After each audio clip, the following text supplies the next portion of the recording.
Welcome back to my channel, hashtag Sweet Caroline, and I'm back here at Boracay Tropics Resort. Kailan lang ay nagstay kami dito sa may Station X. Dito ko dinala ang aking mga foreign guests to enjoy the tropical view ng Boracay. Very simple ang hotel nito. Straightforward. Yan. As we enter, yan. So, na-welcome naman kami ng mga staff. Binigyan kami ng welcome drinks. And we had to register kasi 2 p.m. pa ang check-in. Pero we arrived at the hotel at about 11 or 12 noon. Ayan. So, we had to fill up the forms. And waiting naman silang iwanan aming luggage. There. Yan ang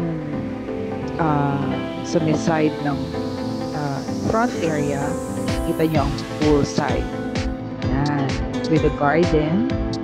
And then, yan ang breakfast area for guests. Yan naman ang mga rooms. Yan. So, this is a very straightforward and simple hotel. Kasi hindi naman tayo dyan mag-stay ng matagal. We will be going out most of the time. So, kailangan lang namin ng isang disente, malinis, na safe mapaglalagyan ng mga gamit. So, here is our room. Actually, this is good for 2, but we're 3. Kaya, nag-request kami ng extra bed, as you can see. And, malaki naman yung pinaka-main bed. Ayan. So, ayan, we are already arranging our clothes. And this is the bathroom. Ayan. Ang napansin ko lang, wala silang lotion. So, pwede kayo magdala ng sarili niyong lotion. And, toothpaste, of course, meron naman. But, hindi ganun ka-generous. But, you can request from time to time. Ayan. Ayan, may pa-welcome bracelet pa sila. Ayan.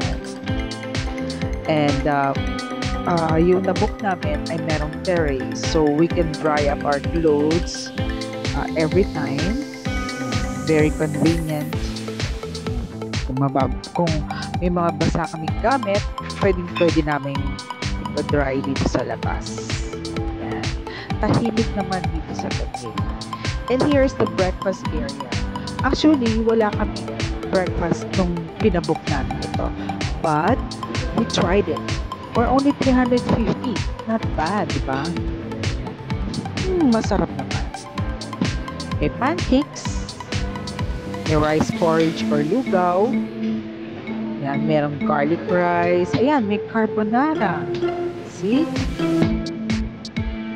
For breakfast. And you have steamed rice. And the garlic rice. Yan, di ba? Napakabangong garlic rice. Yan, may scrambled eggs.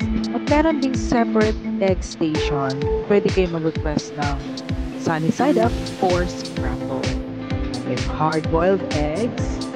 Everything you need for breakfast para kayo magkaroon ng energy sa inyong mga pasyalan at paglabas. Vegetables, of course, our very own pork adobo. Spicy pa, sarap.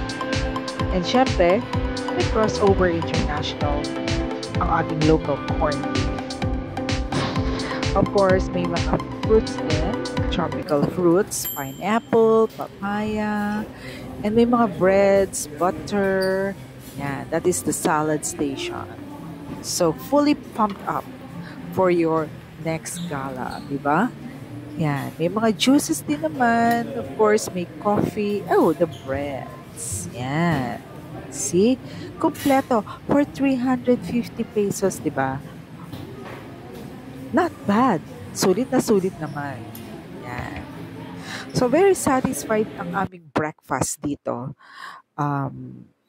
It is a must try. So, see? Busog na busog at satisfied kami. Ready to go. And, yan ang mga staff. So, see you, Boracay Tropics Resort, and here is their FB page. On your next trip, try Boracay Tropics Resort. See you next time.